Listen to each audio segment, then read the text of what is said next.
Hey, I'm Benjamin Verbicek, and I'm the lead pastor of Community Evangelical Free Church. I'm also the managing editor for Gospel Center Discipleship, and I'm coming at you with Season 2 of the Writer's Coaching Corner, where each month I look at one article, specifically one paragraph from one article that appeared on our website in the previous month, and I talk about what's going on so helpfully in that one paragraph, one article, and how we can get some of that writerly goodness into our own prose. And so this month we're talking about the principle that good writing pitches professionally. Now that's kind of a tongue twister almost, pitches professionally.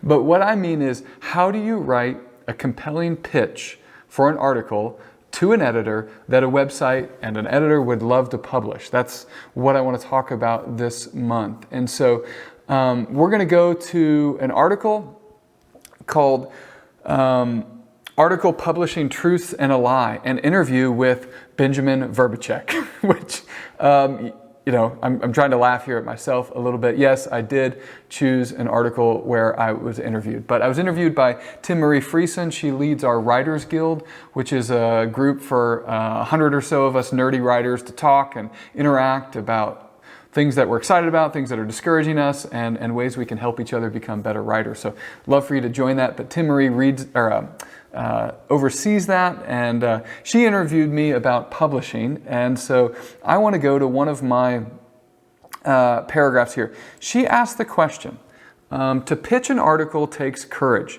Could you please explain the process in a few sentences? And I don't achieve that. I don't achieve an explanation in a few sentences, but I do try in a few paragraphs. And I'll just read my first one and then I'll explain the rest.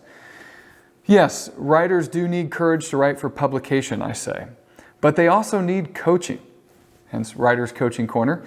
I think if more writers understood what an editor looks for in an article pitch, that would make the process a whole lot less scary and maybe even improve the writer's success.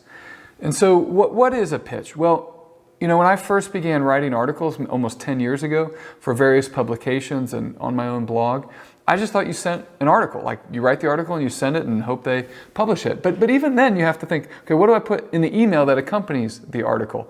That was sort of like a pitch, even though the article was already written. But I think the better thing I've come to learn, and now having been a managing editor for the last couple of years and seeing whole articles come and pitches come, I definitely prefer when people pitch us articles, which is to say, here's a teaser of sorts of what the article might look like should it be written for you. And so it's sort of this good faith gesture of, and a compelling one of what the article would look like were it to be finished. And so what should that pitch include in an email to an editor? So I go on in the rest of the article to talk about that. Key illustrations you might use and whatnot. But let me just break down in more detail. In the subject line, go ahead and just throw the title of the article in there. So editors know that's probably the sorts of emails they're going to be getting from outside authors or authors they already are familiar with. And so just throw that compelling, even if it feels a little clickbaity, that's okay as long as it delivers. Like, if it professes to be about something and it's actually about something, then I don't really consider it clickbait. Do something compelling there in the title. And then when you get into the body of the email, you want to write, "Dear so-and-so," or if you just know the first person's name, you know them well, just, "Hey, Benjamin." And then just launch right in to the most compelling sentence or two that you can muster about what this article will be about. Grab attention in a compelling way. After that sentence or two, then you want to give perhaps a little more explanation, some context for the article, and what I would call the setting the stakes sentence, where you just say, this article should be written for this reason. Now, don't say it as kind of formal as that, but really what's at stake? For example, if we're in a cultural moment where a famous person committed suicide, or a pastor that's well known committed suicide, and you have that in your family or have your own struggles with that, then say, well, I would want to write it about this because I really believe an article written about this at this moment could prevent people from taking their own life, which that'd be super compelling. And so you want to say what's at stake. I want you to believe that your article matters. I want to see that as an editor looking at a pitch. And then you might just say, since I think it would bless your audience because. That's another roundabout way, and using Christianese a little bit for less to get at the same idea. So that's that. And then finally, I walk through this in the interview, but just put a bio line. Say, this is who I am. I've written for you before. Put some hyperlinks. Remind people, in case they don't know, editors get a lot of articles. Some of them, bigger websites than ours, are doing this a lot of articles every day. And so it can be easy to forget who people are. Or if you've never written for them, just say, I've written for other places, but this is my first time for you. That's fine too. What I want to do, though, is give you an example. So I'm going to pull up, this is a pitch I wrote to another website than GCD. And I put in the subject line, when my church was washed with butter. That became the title of the article. I was hoping it would. And I wrote it to this person. I deleted their name here, but I'll just read a sentence here. The very week before everything shut down last year, our church hired a new associate pastor. Spirits were high and momentum, not sorrows, like sea billows rolled. And then I go on to say the ways we've shut down because of COVID. This was an article in February of 21 that I was pitching to be published around March, maybe April, about COVID, the 1-year anniversary and all that was lost. And so as we approach the anniversary of a full year of COVID church, I lament these many losses. Losses of connection, missing sheep, mass services, video preaching, and the like. I understand it all, but I lament it, as we should. And I put the person's name and I said, I'd love to write an article for TGC about this called When My Church Was Washed with Butter. The allusion comes from a line I've always loved in the book of Job, where he laments the loss of his former blessings. Oh, he says, when my steps were washed with butter, Job 29, verse 6. The cream and the fat and the buttery goodness of the Lord oozed all around him. But then, of course, sorrows like sea billows rolled.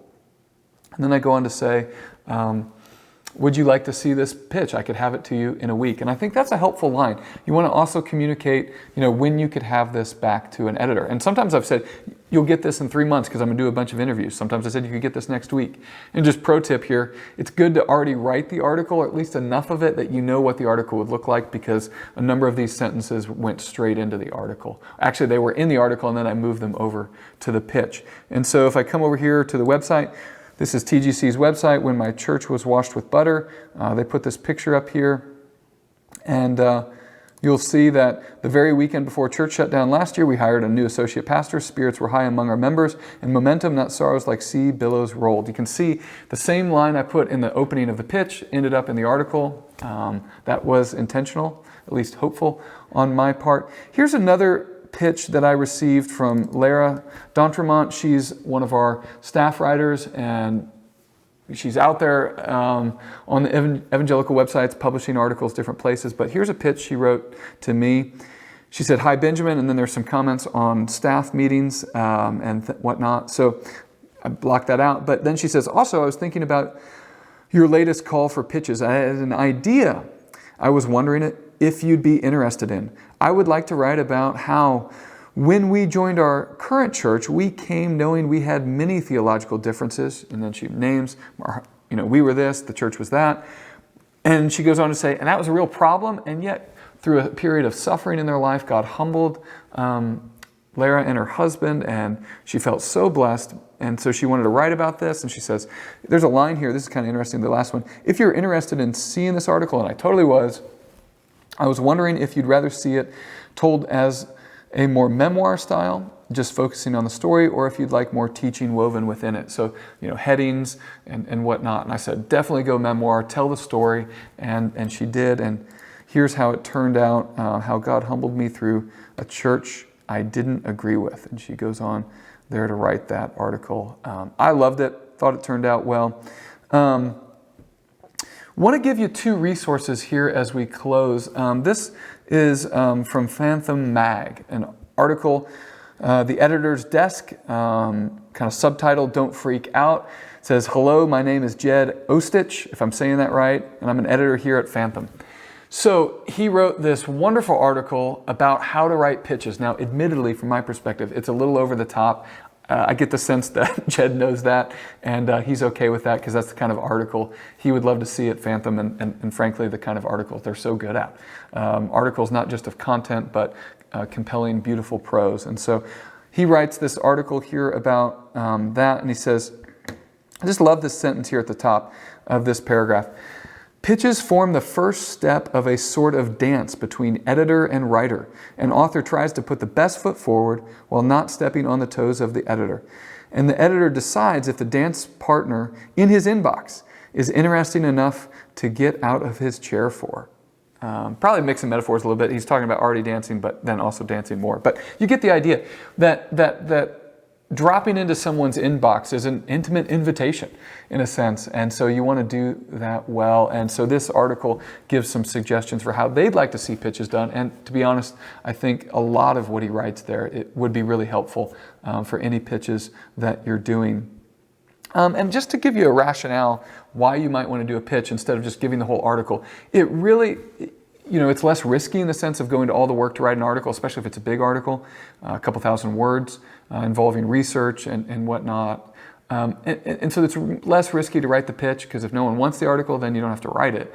Now, most of my article writing has been at the level of like, I'm going to write it anyway, just because I'm passionate about this.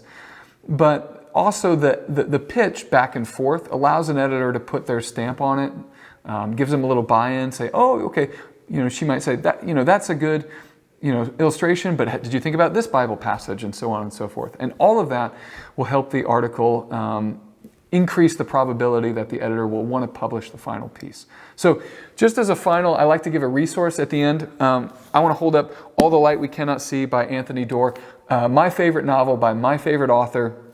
You can see it won the Pulitzer Prize in 2015 for fiction. I've read it 8 times. I just went on this long road trip to Iowa and back, and I was by myself, had to travel there, I'll just say for my grandma's funeral. So I was going there, and on the way back, all the ministry was done, all the grief in a sense was like, had bubbled up and poured out, and so I was just going to listen to my favorite book on the way back, and I did, and I enjoyed it. And one of the reasons I love it so much is the immediacy of present tense verbs. I just love that part about it. And if I was doing a whole hour-long video, I could talk about the other reasons I love it. So next month, when I get in front of the camera and do Writer's Coaching Corner, I'm going to talk about all things related to publication. So pitching articles is one part of publication, writing for publication, but I want to talk about all that goes with it to writing, getting your words out there in the world. Thanks for watching. We'll see you next month.